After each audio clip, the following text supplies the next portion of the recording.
I retired by the time I was 37 years old, but I felt at my lowest in terms of confidence. At that time, how much are you getting paid when you quit? $700,000. People think you're crazy for a long time. I don't want to live a life where I'm phoning it in and doing a job, finding that I hate my life. You can always make more money. You really can't make more time for yourself. I had some friends during COVID die, and it started to really put perspective on life a little bit, and that maybe we may not all have forever. Do I want to be spending it in front of a screen? And it didn't feel like living to me. This is Gavin. A few years ago, he was one of Netflix's key employees, running the entire post-production team for Netflix Asia, headquartered in Singapore, getting put up in massive Airbnbs, getting everything he wanted in life for free, and getting paid handsomely for it.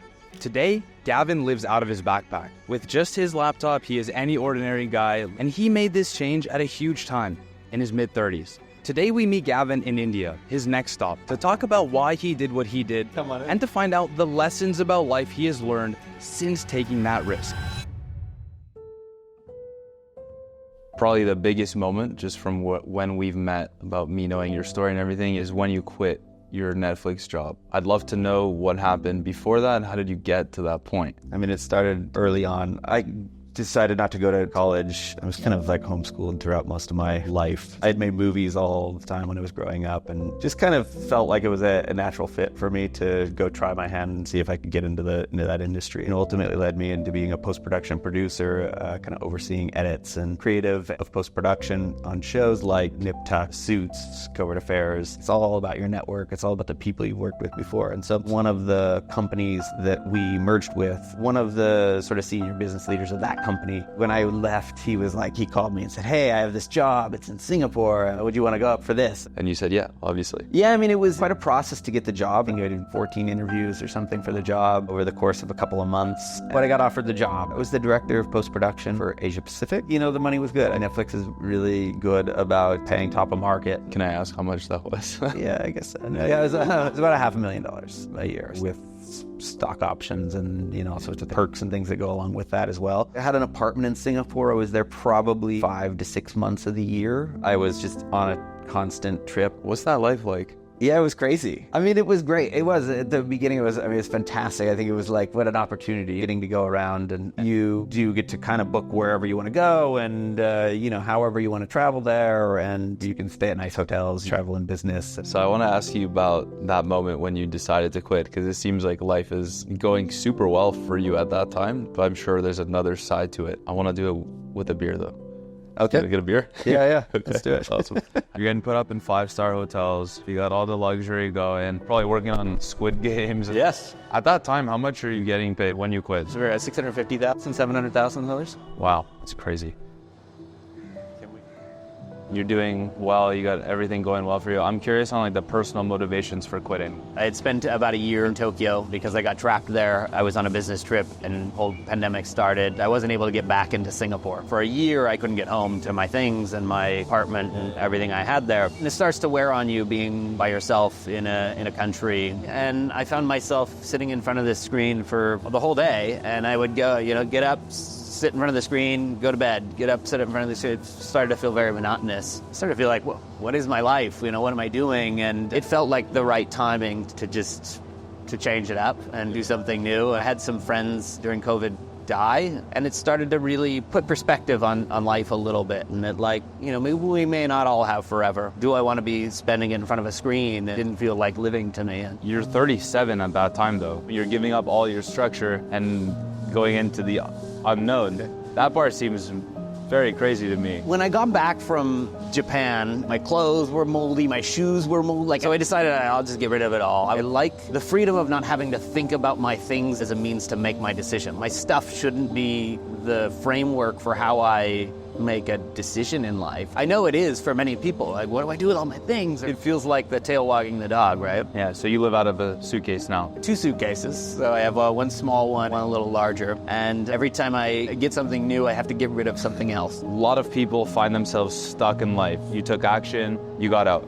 Most people don't. The money's too good, the security's too good. What about the other side? What would the other side look like? I don't want to fail. I don't want to look stupid. I don't want my friends to make me feel bad or make me look worse.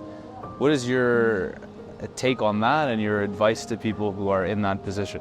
I think you have to create some security for yourself. When I was starting out freelancing, I saw people that were in that life and living paycheck to paycheck, and the amount of stress that they had when they wouldn't have work was immense. I took a different approach to it and thinking like, I'm going to try to do my best to live below my means. When I get paid a little bit more money or when I had a good year, I wouldn't immediately adjust all my expenses. If I had some savings and whatever, I wanted to go buy something, I'd buy it in cash. I never wanted to have payments or things that made my life so stressful if I didn't have a good year. I see people a lot of times get themselves stuck. If you can get yourself into a position spending below your means, having a cushion, that's the ultimate freedom to be able to take the chances. That's not having so much money you buy Ferraris and Lamborghinis with. It's the having just enough to be able to say what you think or to, leave the job if you're not happy and change your life if you're not happy. And I don't want to live a life where I'm,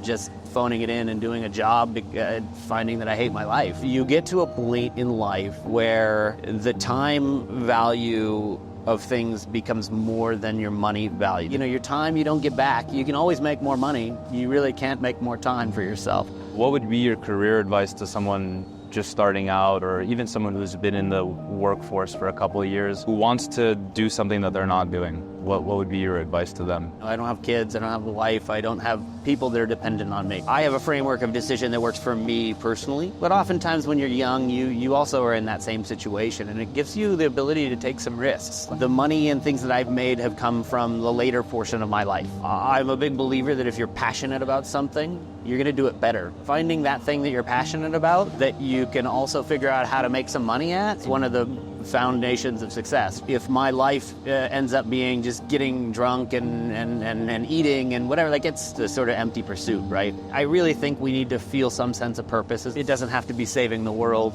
but I think you need to have some reason to wake up in the morning. I think that's the thing that buys happiness in a way, is feeling like you're always, you're moving up in the world. And when you're not, the absence of that feels empty, right? What would be your one piece of advice you would give to someone for living a more fulfilling life? It's really about finding the thing that you enjoy doing, finding something that you're good at. That can apply across so many things. It doesn't have to be good at a job, be good at making money. So, you can have an amazing family. My dad spent so much time trying to just be a great dad, right? Being a great role model, being a great coach for baseball, and just finding and knowing what you're good at. It gives you identity, right? And it gives you a purpose. My friends, back to the video in just a second. If there's one thing I've learned from what Gavin has told me, it is that in order to take big risks and come out successful, we need the security of having proper, well-defined goals. Now, after 1,000 interviews with strangers and experts of all ages, asking them about the secrets to living a more fulfilling life, we took all their strategies and advice and put it together into a goal-setting journal. To date, this goal-setting journal has helped over 3,000 people turn their biggest dreams into their reality. And if you want to grab a copy, you can click the link in the description below to get yours as part of our final batch. Okay, back to the video. I think you were saying earlier to us you didn't want to be the used to guy. Can you explain that? After I left, I thought I had accomplished all these things, and on paper that seems really great. And I essentially retired by the time I was 37 years old. But I felt at my lowest in terms of confidence. The thing that I felt the best at, I didn't have anymore. It's great at first. You're like, all this time, and I can do all these things, and it's amazing. And then, when people start to ask, what do you do? What do you do? You can answer with your hobbies. You can answer with anything, but I didn't have anything. I started finding myself, I used to be at Netflix, and it was always answering with I used to do something. And I don't think at 37 I was ready to be the I used to do something person. I don't know that I'll ever be ready to be that person, right? And trying to relearn how to live at that point, it's challenging without that, right? Without feeling like you're good at something.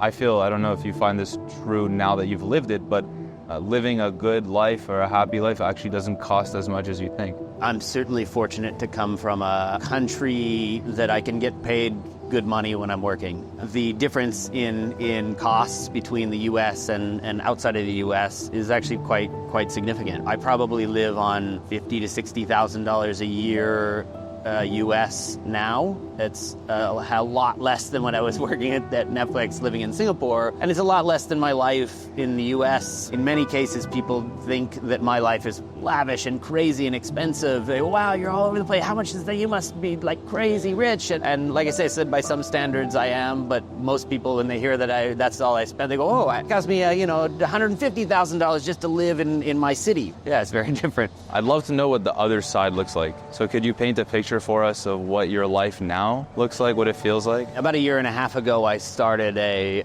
post-production company that was focused on digital creators. We worked together for a little bit. When you decide to start doing something again, it means that you have to put your ego aside a little bit. People think you're crazy for a long time. They're like, why would you do such a thing? And sometimes that almost has an effect on yourself and feeling like, maybe I am crazy. What am I doing? And then you sort of start to find your direction. One belief I have is I think society teaches us to build our lives around our career. How do we piece together a life that we want?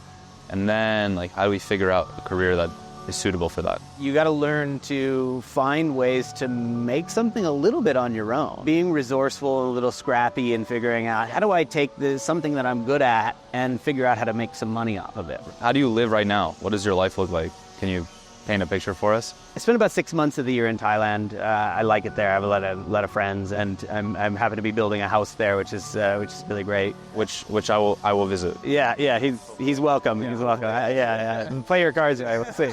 That's why you gotta like and subscribe to this video. The more views this video gets, the more of a chance I have to come to Gavin's new home. I'm from California originally, so I go back visit family for a few months of the year, and then summers. The last few years I've been spending in Europe. My life sort of just is where it takes me. I'm going to go to Greece after this, and then I'll be in Italy for the rest of the summer. I sort of made this decision partly also to get to spend a little more time with family, and been flying out nieces and nephews as they turn 18 to come travel with me a little bit. So my niece and her boyfriend are going to come out and visit me in Italy, and we'll spend a couple months together, and it's going to be nice. What a life. Thank you so much for watching this video. If you haven't had a chance to grab a copy of our goal-setting journal, which includes advice from over 1,000 experts and strangers, click the link in the description to get yours today. Thanks again, and I'll see you next week.